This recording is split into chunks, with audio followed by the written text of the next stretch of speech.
السلام علیکم ورحمۃ اللہ وبرکاتہ۔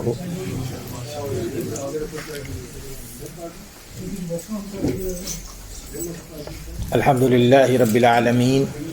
والصلاة والسلام علی نبینا محمد وعلی آلہ وصحبہ اجمعین۔ فاعوذ باللہ من الشیطان الرجیم، بسم اللہ الرحمن الرحیم۔ یسألونک عن الخمر والمیسر قل فیہما اثم کبیر ومنافع للناس وإثمهما أكبر من نفعهما ويسألونك ماذا ينفقون قل العفو كذلك يبين الله لكم الآيات لعلكم تتفكرون۔ فی الوقت میں نے یہ آیت نمبر 219 آپ کے سامنے تلاوت کی ہے، 219 یہ جو آیت ہے اس میں دو باتیں اللہ تبارک و تعالیٰ نے ذکر فرمائی ہیں۔ سب سے پہلا جو ایشو ہے وہ ہے شراب کا، الکحل۔ شراب کے حوالے سے اس میں اللہ تبارک و تعالیٰ نے جو بات بیان فرمائی ہے وہ یہ ایک پہلا مرحلہ ہے، اس کا فرسٹ سٹیج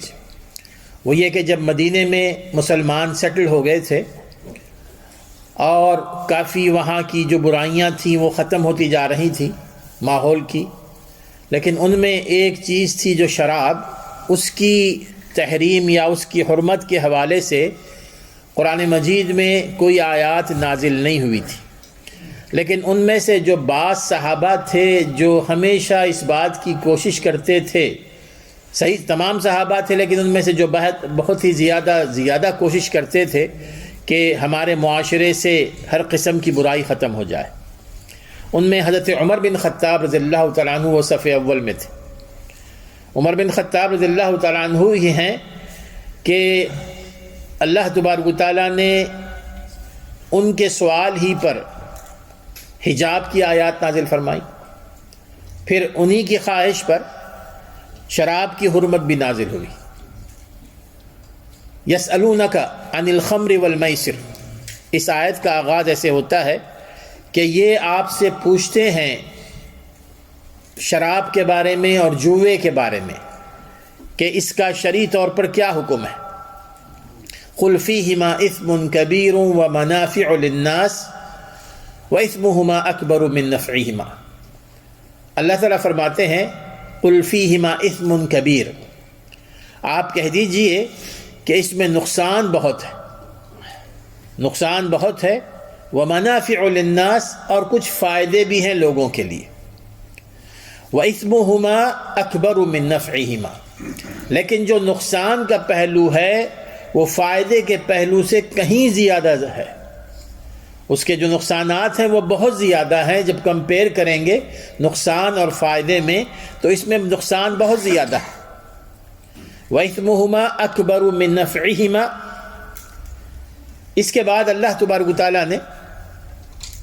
اللہ کے راستے میں خرچ کرنے کے حوالے سے ایک چھوٹی سی بات بیان فرمائی ہے، میں انشاءاللہ اس پر گفتگو کروں گا، پہلے اس پر ہم کر لیں۔ میرے دوستو، اس سے جو معلوم جو ہوتا ہے دو تین چیزیں، وہ یہ کہ ہر چیز چاہے وہ کیسی بھی ہو اس میں نقصان کا بھی پہلو ہوتا ہے اور فائدے کا بھی پہلو ہوتا ہے۔ اب ہم نے دیکھنا یہ ہوتا ہے کہ وہ چیز ہمارے حق میں اچھی ہے یا بری ہے، تو ایک اصول یہ ہے کہ جس چیز میں نقصان زیادہ ہو اس چیز کو ترک کر دینا بہتر ہوتا ہے، جس چیز میں فائدے زیادہ ہوں اس کو اختیار کرنا چاہیے۔ اب یہاں پر بھی اللہ تبارک و تعالیٰ نے یہ اشارہ فرما دیا کہ تم شراب کی حرمت کے بارے میں پوچھ رہے ہو، ایک بات یاد رکھو کہ اس میں نقصانات ہیں زیادہ اور فائدے کم ہیں۔ وہ اس لیے کس لیے بیان فرمایا؟ یہ شراب کے حوالے سے جو حرام کرنے کی آیات فور نازل نہیں ہوئی نا، فوری طور پہ نہیں کہہ دیا گیا کہ جی یہ شراب حرام ہے۔ اس کی وجہ کیا ہے؟ اس کی وجہ یہ ہے کہ دور جاہلیت میں اسلام سے پہلے شراب اس ماحول میں، چاہے مکہ ہو چاہے مدینہ ہو، ان کے نزدیک پانی کی حیثیت رکھتی تھی۔ جیسے آپ پانی پیتے ہیں اور کوئی پانی پینا برائی نہیں ہے نا، اس طرح وہ شراب پیا کرتے تھے۔ ان کے نزدیک اس سے کوئی یعنی یوں سمجھیے کہ اس کو معیوب نہیں سمجھا جاتا تھا، بلکہ ہر محفل میں شراب کا ہونا ضروری ہوتا تھا، اس کے بغیر ان کی زندگی گزرتی نہیں تھی، چاہے مرد ہو چاہے عورتیں ہوں، سبھی شراب کے رسیہ تھے۔ اب ایسے موقع پر اس حوالے سے فوری طور پر اس کو حرام قرار دینا یقیناً یہ حکمت کے خلاف بات تھی۔ اور یہ بات یاد رکھیے کہ قرآن مجید میں دو قسم کے مسائل آتے ہیں۔ ایک مسائل ہیں جن کا تعلق ہمارے عقیدے سے، اور دوسرے قسم کے مسائل ہیں جو معاشرتی مسائل ہیں، جن کا تعلق معاشرت سے ہے، اخلاق سے ہے۔ جو مسائل عقیدے سے تعلق رکھتے ہیں نا، ہمارے ایمان سے تعلق رکھتے ہیں، توحید سے تعلق رکھتے ہیں، اس میں تو یقیناً کسی بھی قسم کی کوئی کمپرومائز نہیں ہے، کوئی سمجھوتا نہیں ہے، کسی بھی قسم کی مہلت نہیں دی جاتی، کوئی ڈھیل نہیں دی جاتی، بلکہ دو ٹوک یہ کہہ دیا گیا ہے کہ لکم دینکم ولی دین، تمہارا دین تمہارے لیے، ہمارا دین ہمارے لیے۔ ودوا لو تدہنوا فیدہنون، مکے کے مشرکین رسول اکرم صلی اللہ علیہ وسلم سے سمجھوتا کرنا چاہتے تھے کہ آپ جب دیکھا انہوں نے کہ آپ دین پھیل رہا ہے تو ہر قسم کی کوشش ناکام ہو گئی ہے ان کی، تو انہوں نے ایک آفر کی تھی رسول اکرم صلی اللہ علیہ وسلم کو، کہا تھا کہ آپ ہمارے جو بتوں کے بارے میں کہتے ہیں، یہ ہمارے بتوں کے معاملے میں گستاخی ہے کہ آپ یہ کہتے ہیں کہ ان میں نہ کوئی جان ہے، نہ کچھ تصرف یہ رکھتے ہیں، نہ کوئی اختیار رکھتے ہیں، نہ کوئی طاقت ہے، ہم سمجھتے ہیں کہ یہ گستاخی ہے، تو آپ ذرا اپنے آپ نرم لہجہ اختیار کریں، ہمارے بتوں کے بارے میں اس قسم کی باتیں نہ کریں، تو ہم بھی آپ کے ساتھ ہوں گے، کبھی کبھار آپ جس اللہ کی طرف بلاتے ہیں ہم اس کے لیے بھی نماز پڑھ لیتے ہیں، یعنی اس طرح کر لیا کریں گے۔ آج کل بھی ایسے ہوتا ہے، دیکھیے وحدت ادیان کہتے ہیں اس کو، کہ تمام ادیان کو ایک جگہ کر دینا، کہ آپ ہمارے پاس آئیے، ہم آپ کے پاس آئیں گے، اور اس طرح جو ہے نا مل جل کر کام چلائیں گے۔ اور یہ اس قسم کا ایک ابراہیمی دین کا بھی فتنہ آج کل پھیلا ہوا، دین ابراہیمی، اور دین ابراہیمی میں جو ہے نا وہ تین یہاں پر نہیں ہے، وہ مختلف دوسرے ملکوں میں اور سوئے اتفاق کے وہ برائے نام مسلم ممالک ہیں، کہ وہاں پر دین ابراہیمی کا معنی یہ ہوتا ہے کہ اسلام، یہودیت اور عیسائیت، ان کا ملغوبہ تیار کیا گیا، مکس، اور پھر وہ باقاعدہ بیٹھتے ہیں اور پھر کوشش کرتے ہیں کہ کیا چیزیں ہماری مشترکہ ہیں ان پر ہم عمل کریں۔ تو اس قسم کا انہوں نے اس وقت بھی رسول اکرم صلی اللہ علیہ وسلم کو آفر کی تھی، اور اس وقت رسول اکرم صلی اللہ علیہ وسلم نے فرما دیا تھا اللہ تعالیٰ کی طرف سے کہ لکم دینکم ولی دین، کہ تمہارا دین تمہارے لیے، ہمارا دین ہمارے لیے ہے، ماننا ہے تو مانو، نہ ماننا ہے تو نہ مانو۔ یہ معاملہ ہے عقیدے کے حوالے سے۔ لیکن جو معاشرتی مسائل ہیں ان میں یہ دیکھا جاتا ہے کہ اس کی حرمت کی وجہ سے ان پر کتنا منفی یا مثبت اثر پڑتا ہے، اور یہ دیکھا گیا ہے کہ اگر اس پر پوری طرح فی الفور اس کو حرام قرار دیا گیا تو ہو سکتا ہے کہ اس کا نقصان زیادہ ہوگا، یہ حکمت کا تقاضا ہوتا ہے۔ اس لیے سب سے پہلے اسلام نے ان کی ذہن سازی کی،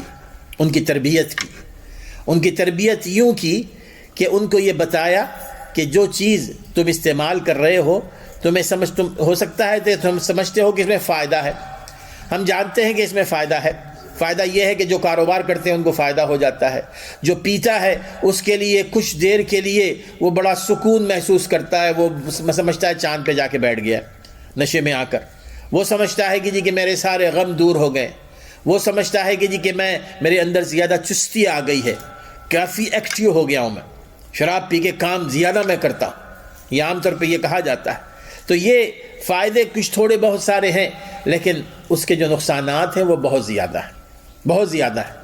نقصانات اس اعتبار سے بھی ہیں کہ یہ تمہاری صحت کے لیے بھی مفید نہیں ہے، بلکہ صحت کے لیے سب سے زیادہ مضرت رساں ہے نا۔ آج کل کے حساب سے آپ دیکھیں، بتایا جاتا ہے کہ NHS میں جو ہے وہ جو لیور فیل کرنے ہونے والے جو مریض ہیں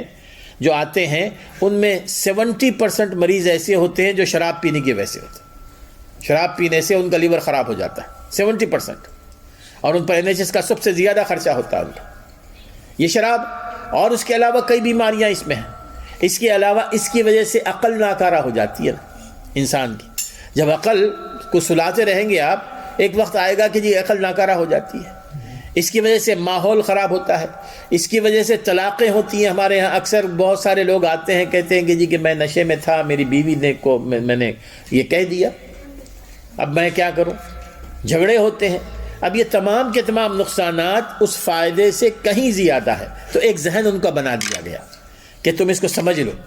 کہ یہ نقصانات تم اٹھا رہے ہو، یہ تمہارے حق میں زیادہ اچھے نہیں ہیں۔ اور پھر مال کا بھی نقصان ہے کہ جو شراب کے لیے جو مال خرچ کرتے ہو وہ معمولی مال نہیں ہے۔ پھر اس کے بعد دوسرا مرحلہ آتا ہے، دیکھیے دوسرا مرحلہ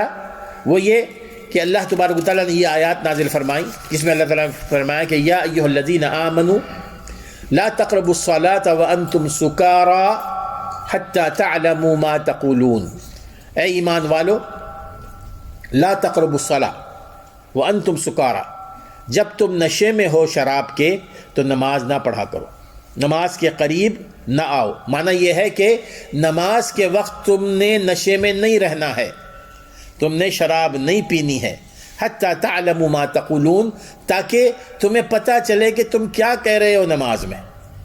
ہاں ظاہر ہے کہ جی کہ آدمی نشے میں پتہ نہیں چلتا نا کہ کیا کہہ رہا ہے۔ اب یہ دوسرا مرحلہ، اب یہ دیکھیں کتنی حکمت کی بات ہے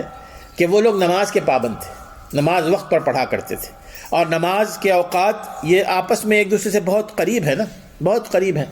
سوائے جو ہے نا وہ فجر اور ظہر کے، باقی تمام اوقات بہت قریب ہیں۔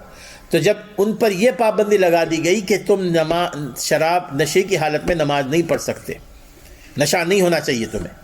اب انہوں نے اس پر پابندی کرنی ہے، وہ پابندی کرتے تھے۔ اب اس کا یہ ہوا فائدہ کہ جو نمازوں کے اوقات تھے اس میں تو بالکل انہوں نے شراب کے نشے سے اپنے آپ کو دور رکھا۔ اب اس میں ظاہر ہو سکتا ہے کہ جی کہ کچھ لوگ دوپہر کے وقت پینے کے عادی تھے، جو ایڈکٹ ہوتے ہیں نا، اب جو کسی کو چائے کی ایڈکشن ہوتی ہے، وہ صبح سویرے اگر چائے نہ پیے تو اس کی صبح ہی نہیں ہوتی، کسی کو دوپہر میں پینے کی عادت ہوتی ہے، کسی کو 4 بجے پینے کی عادت ہوتی ہے۔ اب اگر اس کو اس کے متعین وقت میں وہ جس کا ایڈکٹ ہے وہ اگر چیز نہ ملے تو پھر وہ تو بڑا پریشان ہو جاتا ہے، لیکن مسلسل نہ ملے تو ظاہر ہے آہستہ آہستہ اس کی عادت تبدیل ہوتے چلی جاتی ہے۔ تو یہاں پر ان کی ایڈکشن بھی ایسی تھی، متعینہ اوقات ہوتے تھے شراب پینے کے، اب یہ نمازوں کی پابندی کی وجہ سے اب وہ ایڈکشن ان متعینہ اوقات میں اس کو پورا نہیں کر پائے وہ، تو آہستہ آہستہ وہ یہ ہوا کہ جی کہ وہ اوقات اس وقت ان کا شراب پینا آہستہ آہستہ وہ احساس ہی ختم ہوتا چلا گیا۔ جب وہ احساس ختم ہوتا چلا گیا تو اس کے بعد ان کو اپنے اوپر قابو بھی آ گیا، کنٹرول کرنا آ گیا کہ میں کیسے اپنے آپ پر کنٹرول کر سکتا ہوں۔ تو جب اس میں یہ ہوا تو پھر اس کے بعد تیسرا مرحلہ آیا، سورہ مائدہ کی آیات نازل ہوئی۔ یہ اس آیت میں ایک بات یہ بھی ذہن میں رکھیے کہ اللہ تعالیٰ فرماتے ہیں کہ لا تقربوا الصلاة وانتم سکارى حتى تعلموا ما تقولون، کہ تم نے نماز کے قریب نہیں جانا ہے یا نشے کی حالت میں نماز نہیں پڑھنا ہے تاکہ تم کو پتہ تو چلے کہ تم کیا پڑھ رہے ہو۔ میں دوستو اس کا معنی یہ ہے کہ ہمیں بھی تو پتہ چلنا چاہیے، جب ہم نماز پڑھتے ہیں نا، نماز پڑھتے وقت ہمیں معلوم ہونا چاہیے کہ ہم سجدے میں کون سی دعا کر رہے ہیں، رکوع میں کیا دعا کر رہے ہیں، رکوع سے اٹھنے کے بعد کیا دعا کر رہے ہیں، 2 سجدوں کے بعد کیا دعا کر رہے ہیں۔ کم از کم اتنا آسان ہے یہ، آپ ان کے معنی کو سمجھنا بہت آسان ہے، ہر کسی کے لیے، ہر زبان میں میسر ہے۔ تو ہمیں اگر معلوم ہونا، مثال کے طور پر اگر آپ سجدے کی دعا کے معنی معلوم کر لیں تو اس میں لذت آتی ہے آپ کو، کہ جب آپ وہ معنوں کو سمجھتے ہوئے اللہ تعالیٰ سے دعا کریں، سبحان ربی العالی، سبحان ربی العالی، یعنی اپنے آپ کو پوری طرح زمین پر بچھا کر جس قدر اپنے طور پر عاجزی اور انکساری کا مظاہرہ ہو سکتا ہے آپ اتنا مظاہرہ کر کے پھر اللہ تعالیٰ فرماتے ہیں کہ سبحان ربی العالی، یہ اللہ میرا رب جو بلند و بالا ہے، یعنی میں تو زمین پہ بچھ گیا ہوں، اللہ تعالیٰ بلند و بالا ہے۔ تو اس میں جو کیفیت طاری ہو سکتی ہے ایک سجدہ کرنے والے کو، اس کو وہ کیفیت طاری نہیں ملتی جو نہ مانے جانتا ہو نہ کچھ۔ تو کوشش یہ ہونی چاہیے کہ حتی تعلموا ما تقولون، تاکہ ہمیں معلوم ہو جائے کہ ہم کیا پڑھ رہے ہیں۔ پھر اس کے بعد تیسرا مرحلہ جو آیا وہ یہ کہ اللہ تبارک و تعالیٰ نے تیسرے مرحلے میں یہ آیات نازل فرمائی جس میں اللہ تبارک و تعالیٰ نے بیان فرمایا، سورہ مائدہ کی آیات ہیں، دیکھیے، یا ایھا الذین آمنوا انما الخمر والمیسر والازلام والانصاب والانصاب والازلام رجس من عمل الشیطان فاجتنبوه لعلکم تتقون لعلکم تفلحون۔ یا ایھا الذین آمنوا، اے ایمان والو، انما الخمر، بے شک شراب، والمیسر اور جوا، والانصاب والازلام اور پانسے، یعنی جو فال نکالنے کے تیر کے پانسے ہوتے تھے، اور ہجرت تھان، رجس من عمل الشیطان، یہ تمام کے تمام شیطانی گندے کام ہیں۔ فاجتنبوہ لعلکم تفلحون، اس سے تم نے اپنے آپ کو بچانا ہے تاکہ تم فلاح پاؤ۔ میرے دوستو، جب یہ آیات نازل ہوئی تو آپ دیکھیے کہ جس مرحلے سے ان کو گزارا گیا، پہلی آیت، دوسری آیت، پھر اس کے بعد یہ تیسری آیت نازل ہوئی، تو اس کا اثر اتنا اچھا ہوا کہ صحیح بخاری کی یہ حدیث آتی ہے، حضرت انس بن مالک رضی اللہ تعالیٰ عنہ اس کے راوی ہیں، وہ یہ کہتے ہیں کہ میں ابو طلحہ رضی اللہ تعالیٰ عنہ کے گھر میں تھا اور میں شراب پلا رہا تھا لوگوں کو، یہ عمر میں چھوٹے تھے، شراب پلا رہا تھا، اور کئی ایک بڑے بڑے صحابہ وہاں بیٹھے ہوئے تھے۔ اتنے میں باہر سے میں نے آواز سنی کہ کوئی منادی کر رہا ہے کہ رسول اکرم صلی اللہ علیہ وسلم نے یہ فرمایا ہے کہ شراب حرام ہو چکی ہے، شراب حرام ہو چکی ہے۔ جو ہی ان کے کانوں میں یہ بات پڑی تو وہ کہتے ہیں کہ جس کے ہاتھ میں وہ شراب کا پیالہ تھا وہ منہ تک نہیں پہنچا، انہوں نے اس کو پھینک دیا۔ انہوں نے اسی وقت، ابو طلحہ نے فرمایا مجھے کہ تم یہ جتنے سارے شراب کے برتن رکھے ہوئے لیا کے گلی میں بہا دو۔ اب یہ اس وقت پیدا ہوئی یہ چیز جب ان کا ذہن تیار ہو گیا تھا نا۔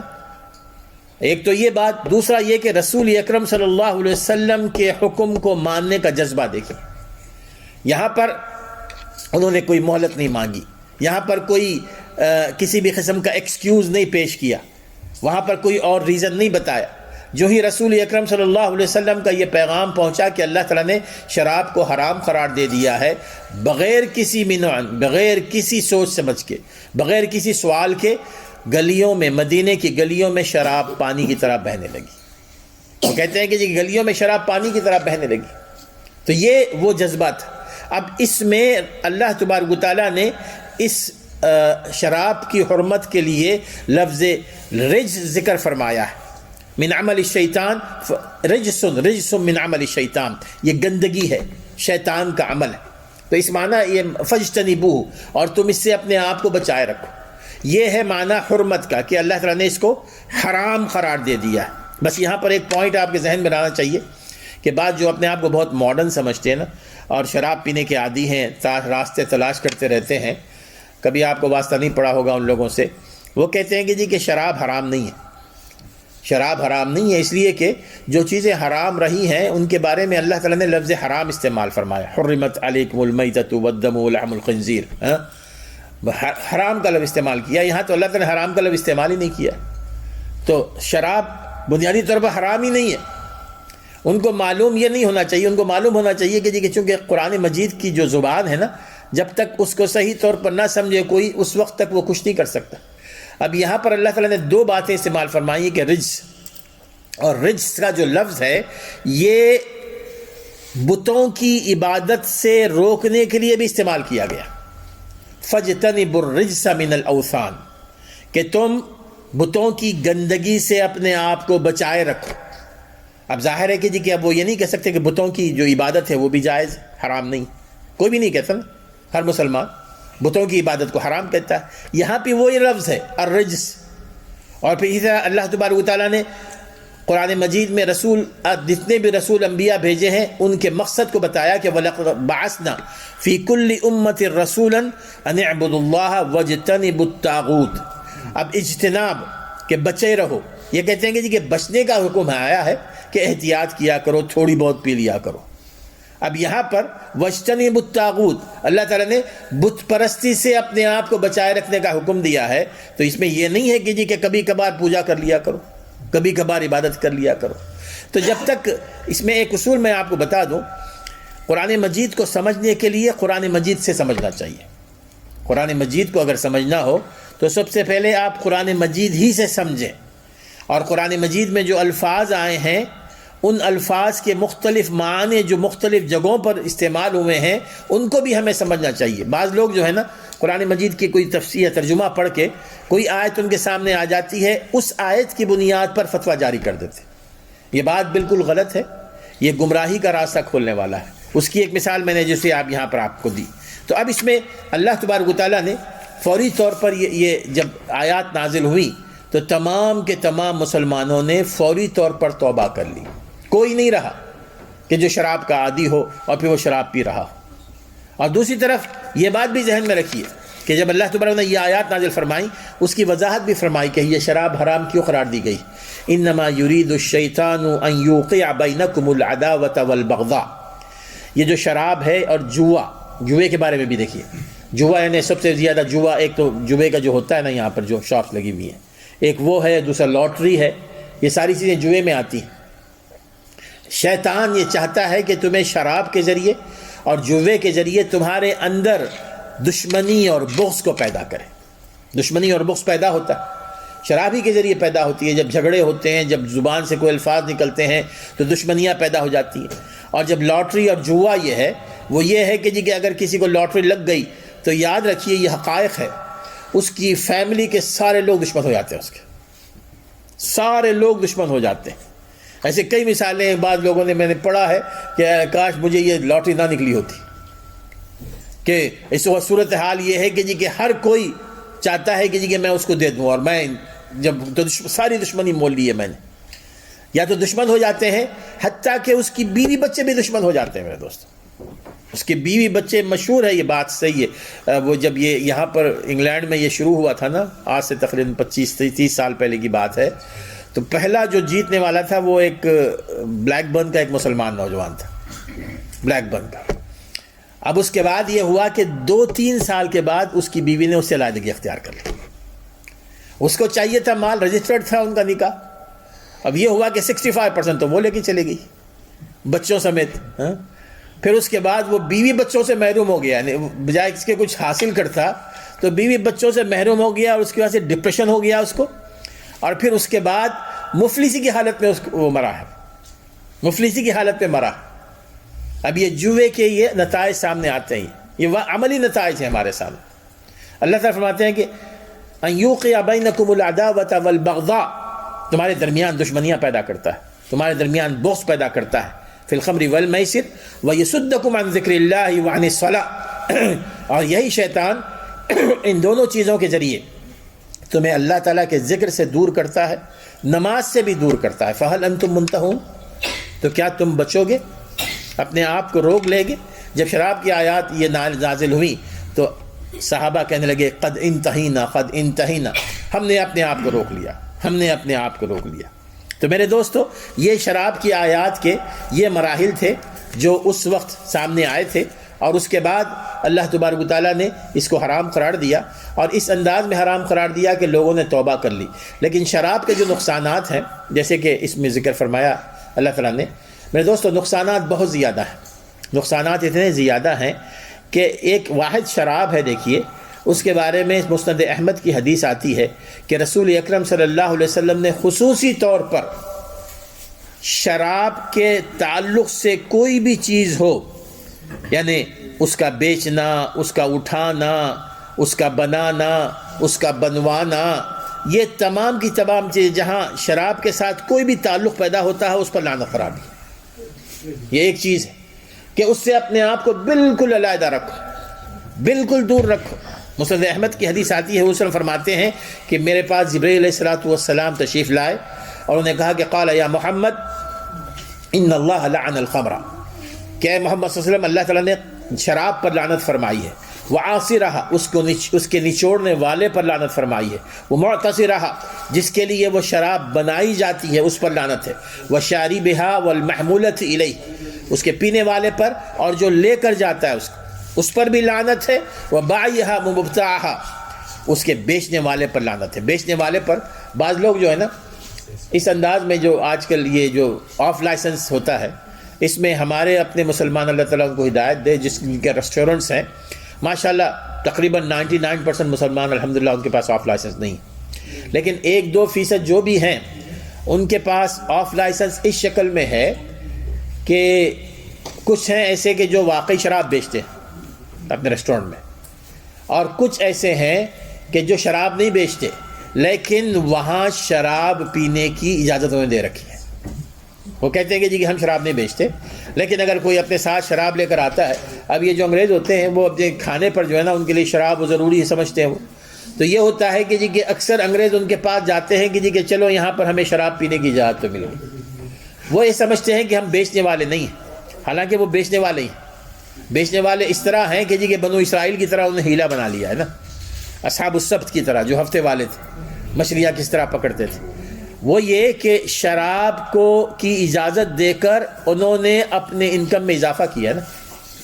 شراب ہی کے ذریعے کسٹمرز ان کے پاس آ رہے ہیں اور اس طرح ان کی انکم میں اضافہ ہو رہا ہے، تو جان لیں کہ وہ بھی اللہ تعالیٰ کی لعنت کے مستحق ہیں۔ وَمُبْتَاعَهَا وَسَاقِيهَا وَمُسْقَاهَا، جو بھی شراب پلائے اور جو بھی شراب پیے ان تمام پر اللہ تعالیٰ کی لعنت ہے۔ یہ شراب واحد میرے دوستو، تو ہمیں دیکھنا چاہیے کہ اللہ تعالیٰ ہمیں اس سے بچائے رکھے کہ کہیں ایسا نہ ہو کہ ہم کسی بھی شکل میں ان تمام لوگوں میں اس لسٹ میں ہم نہ آئیں۔ پھر اس کے بعد شراب کے حوالے سے ایک دو چیزیں میں بتاؤں گا۔ اس میں یہ ہے کہ جی کہ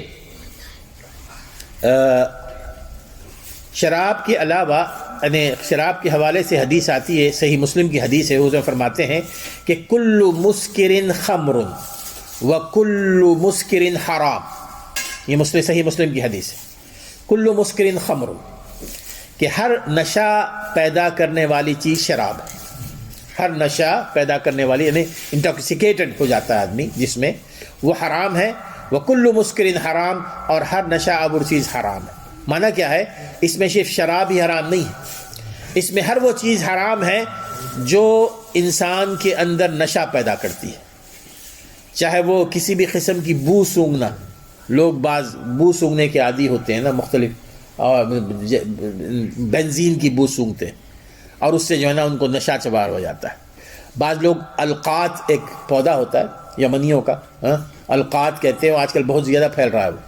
وہ پتے ہوتے ہیں، گرین پتے، وہ کھاتے ہیں، اس کے ایڈکٹ ہو گئے ہیں وہ، اور وہ زیادہ پھیل رہا ہے، اس سے بھی ان کو نشہ آتا ہے، وہ بھی حرام ہے۔ پھر ہر قسم کی ڈرگس، جو بھی ڈرگس ہیں وہ سارے کے سارے نشہ آور ہیں، وہ سارے کے سارے حرام ہیں۔ لیکن اس میں ایک مسئلہ یہ پیدا ہوتا ہے کہ جو دوائیں ہیں، میڈیسنس، وہ میڈیسنس کہ جن میں الکوہل شامل ہوتا ہے، تو کیا وہ میڈیسنس حرام ہیں، جائز ہیں کہ ناجائز ہیں؟ اس میں ایک اصولی بات ذہن میں رکھیے کہ رسول اکرم صلی اللہ علیہ وسلم کی حدیث آتی ہے صحیح بخاری میں کہ ان اللہ لم یجعل شفاءکم فیما حرم علیکم، اللہ تعالیٰ نے ان چیزوں میں تمہارے لیے صحت نہیں رکھی ہے، شفا نہیں رکھی ہے جن چیزوں کو اللہ تعالیٰ نے حرام قرار دیا۔ اللہ تعالیٰ کی حرام کردہ چیزوں میں تمہارے لیے شفا نہیں ہے۔ پھر ابو داؤد کی ایک حدیث آتی ہے کہ وَلَا تَتَدَاوَوْا بِحَرَام، کہ تم نے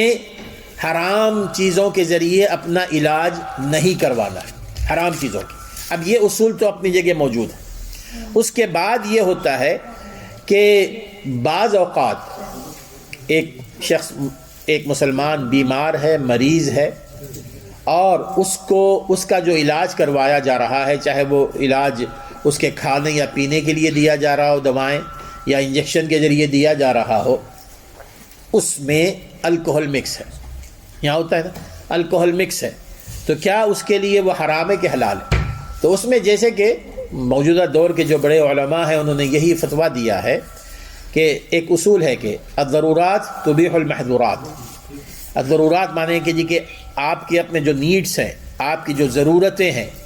اگر ایسی ضرورت ہے کہ اگر آپ اس کو استعمال نہیں کریں گے تو ہو سکتا ہے ہلاکت کا خطرہ ہے، ہلاکت کا خطرہ ہے، جان جا سکتی ہے، مرض بہت زیادہ بڑھ سکتا ہے، اس موقع پر تبیح المحظورات، اس کے لیے وہ چیز جائز ہو جاتی ہے جو حرام تھی، جو استعمال نہیں کی جا سکتی تھی۔ اس حوالے سے علماء نے یہ کہا ہے کہ سب سے پہلے تو ہمیں پوری کوشش کرنی چاہیے کہ ایسی کوئی دوا استعمال نہ کی جائے جس میں شراب مکس ہو۔ دوسرا یہ اصول، اس میں بڑے بڑے علماء شامل ہیں، وہ بیان کیا جاتا ہے کہ آپ نے دیکھتا ہے کہ اس دوا میں کتنی مقدار ہے، شراب کی کتنی مقدار ہے، یعنی جیسے 5% ہے، 4% ہے، 10% ہے، اگر اس میں اس دوا میں اتنی مقدار ہے کہ جس دوا کے پینے سے نشہ آ جاتا ہو تو وہ حرام ہے، اتنی مقدار ہو کہ اس کے پینے سے نشہ آ جاتا ہو تو وہ حرام ہے، اور اگر اتنی مقدار ہے کہ جس کے پینے سے نشہ نہ آتا ہو تو وہ آپ کے لیے جائز ہے، اس لیے کہ وہ مسکر نہیں ہے۔ کل مسکر حرام، رسول اکرم صلی اللہ علیہ وسلم نے جیسے کہ فرمایا کل مسکر حرام، کہ ہر وہ چیز جو نشہ لانے والی ہے وہ حرام ہے، تو اس اعتبار سے وہ چیز جو نشہ نہیں لاتی ہے وہ خود بخود جائز ہے، چاہے اس میں یعنی عام طور پہ یہ کھانسی کی جو دوا ہوتی ہے اس میں 5% ملا ہوتا ہے۔ پہلے تو ہمیں کوشش کرنی چاہیے کہ آپ ویسی دوا تلاش کریں، ڈاکٹر سے کہیں یا فارمیسسٹ سے کہیں کہ تم نے اس کا کوئی نعم البدل اگر ہو، کوئی بدیل ہو تو وہ ہمیں دے دو، اور اگر نہیں ملتا ہے اور کئی اور امراض میں بھی تو پھر آپ اس کو استعمال کر سکتے ہیں، اس لیے کہ وہ آپ کے لیے نشہ آور نہیں۔ نشہ شیخ عثیمین رحمہ اللہ نے اس پر بڑا اچھا مثال دی، انہوں نے کہا کہ اگر تم ساری بوتل بھی پی جاؤ جس میں 5% الکوہل ملا ہو، ساری بوتل بھی پی جاؤ تو کیا اس میں نشہ آتا ہے تمہیں؟ ظاہر ہے کہ نشہ نہیں آتا۔ جب نشہ آور نہیں ہے وہ، تو وہ جو الکوہل ہے، جزاک اللہ خیر، وہ جو الکوہل ہے وہ اس میں مکس ہو کر، پھر اس کو کہتے ہیں استحالہ، عربی زبان میں کہتے ہیں استحالہ، وہ مکس ہو کر اپنی اصلیت کھو دیتا ہے، اپنی اصلیت کھو دیتا ہے، اس اعتبار سے آپ اس کو استعمال کر سکتے ہیں۔ اسی طرح شراب جو ہے یہ ہے رجس، گندی ہے، یعنی نجس ہے، لیکن شراب کی گندگی مادی نہیں ہے کہ اگر آپ کے کپڑے پر لگ جائے تو آپ کا کپڑا گندا ہو جائے گا، آپ کے ہاتھ کو لگ جائے تو آپ کا ہاتھ گندا ہو جائے گا، نہیں، یہ ہے معنوی۔ معنوی کا معنی یہ ہے کہ اس کے اندر گندگی ہے، ظاہری طور پر گندگی نہیں ہے۔ اب یہ ذہن میں رکھیے، تو اس اعتبار سے جیسے کہ علماء نے یہ فتویٰ دیا ہے وہ یہ کہ اگر کوئی کریم ہے جس میں اگر الکوہل شامل ہے تو آپ استعمال کر سکتے ہیں، پرفیوم استعمال کر سکتے ہیں، لیکن الحمدللہ عطریات اتنے اچھے ہیں تو آپ کو پرفیوم استعمال کرنے کی ضرورت ہی نہیں، بہت اچھے عطر آتے ہیں ماشاءاللہ۔ پھر اسی طرح اگر کوئی زخم کے لیے کوئی لگا رہا ہو ایسا کریم کہ جس کی وجہ سے اور کوئی کریم ایسا نہیں ہے، جیسے درد کے لیے کوئی کریم لگاتے ہیں کہ اس میں الکوہل شامل ہے، تو آپ بلا کسی وجہ اندیشے کے، شک کے آپ اس کو استعمال کر سکتے ہیں، اس لیے کہ یہ جو گندگی ہے یہ معنوی ہے، یہ حرام وہ گندگی نہیں ہے جس کی وجہ سے ہمیں کپڑے اپنے دھونے پڑتے ہیں۔ ایک اصول ہے دیکھیے جس میں علماء نے بتایا ہے کہ کل نجس حرام ولیس کل حرام نجس، کہ ہر گندی چیز اللہ تعالیٰ نے حرام قرار دی ہے، ہر گندی چیز حرام ہے، لیکن ہر حرام چیز گندی نہیں، ہر حرام چیز گندی نہیں، یعنی جب آپ ہر گندی چیز حرام ہے کا معنی یہ ہے کہ وہ گندی ہے اس لیے اللہ تعالیٰ نے اس کو حرام قرار دیا، لیکن بعض چیزیں ایسی ہیں جو حرام ہیں لیکن وہ گندی نہیں ہوتی ہیں، جیسے زہر ہے، پوائزن، وہ حرام ہے لیکن پوائزن گندا نہیں ہوتا نا، آپ کہ اگر آپ پوائزن کو ہاتھ لگا لیں تو آپ کو نہ وضو ٹوٹتا ہے نہ کپڑے خراب ہوتے ہیں۔ تو اس اعتبار سے یعنی بعض لوگ جو ہے نا خواہ اپنے اوپر بلا تکلف کچھ ایسی تنگیاں ڈال دیتے ہیں نا کہ پریشان ہو جاتے ہیں۔ اگر شراب واقع اتنی گندی ہوتی تو مدینے کی گلیوں میں جب شراب بہائی گئی تھی، صحیح بخاری کی جو حدیث آتی ہے، رسول اکرم صلی اللہ علیہ وسلم فوری طور پر روک دیتے، آپ فرماتے کہ کبھی ایسا نہ کیا کرو، آپ فوری طور روک دیتے، آپ نے نہیں روکا ان کو، اور شراب اسی طرح بہا دی گئی۔ اسی طرح ایک اور بات یاد رکھیے کہ کبھی کبھار ایسے ایک آدھ دفعہ سوال کیا تھا ساتھیوں نے، کرسمس کے موقع پہ بعض لوگ جو ہے نا وہ مختلف آفیسز میں کام کرتے ہیں، تو اس موقع پر جو ہے نا وہ انگریز جو ہوتے ہیں وہ ایک اچھے دل سے ہی وہ آپ کو شراب کی بوتل جو ہے نا تحفے میں لا کے دے دیتے ہیں، شراب کی بوتل تحفے میں لا کر دے دیتے ہیں۔ اب اس کو کیا کیا جائے، اب اس کو کیا کریں؟ ایک صحابی نے، وہ نئے مسلمان ہوئے تھے، رسول اکرم صلی اللہ علیہ وسلم کے پاس شراب کی بوتل لے آئے تحفہ دیے، تحفے کے طور پر، تو آپ نے فرمایا کہ شراب تو حرام ہے جی، شراب تو حرام ہے، تو جا کے وہ کنارے بیٹھ گئے۔ وہاں پر ایک اور صحابی آ گئے، انہوں نے ان کے کان میں کچھ بات کہی، تو رسول صلی اللہ علیہ وسلم نے ان کو بلایا اور پوچھا کہ کیا کہہ رہے تھے تم ان کو؟ تو انہوں نے کہا کہ میں نے اس سے کہا کہ تم اس کو بیچ دو، اس کو بیچ دو، فروخت کر دو۔ تو آپ نے فرمایا کہ جی کہ جس چیز کا استعمال کرنا، پینا، کھانا حرام ہے، اس کا فائدہ اٹھانا بھی مالی طور پر حرام، اس کا کاروبار کرنا بھی حرام ہے۔ تو اس اعتبار سے اگر کوئی دے دے تو نہ اس کو ہم نے کسی اور انگریز کو تحفے میں دینا ہے، یہ بات ذہن میں رکھیے۔ بعض لوگ کہتے ہیں کہ ٹھیک ہے کسی پڑوسی کو دے دیتے ہیں، پڑوسی ہمارا جو ہے وہ پی لے گا، ہاں تو یہ بات بالکل غلط ہے۔ یہ نہیں ہونا چاہیے کہ آپ ذریعہ نہ بنے، اب اس کو آپ نے بہا دینا، اس کو ختم کر دینا، نہ اس کو واپس کرنا، یہ ذہن میں رکھیے۔ ماشاءاللہ شراب کے حوالے سے یہ باتیں تھیں، میں چاہتا تھا کہ آگے اور گفتگو کی جائے، لیکن چونکہ بہتر ہے کہ 30-40 منٹ سے زیادہ وقت نہ لیا جائے ساتھیوں کا انشاءاللہ تعالی۔ ہاں جی فرمائیے۔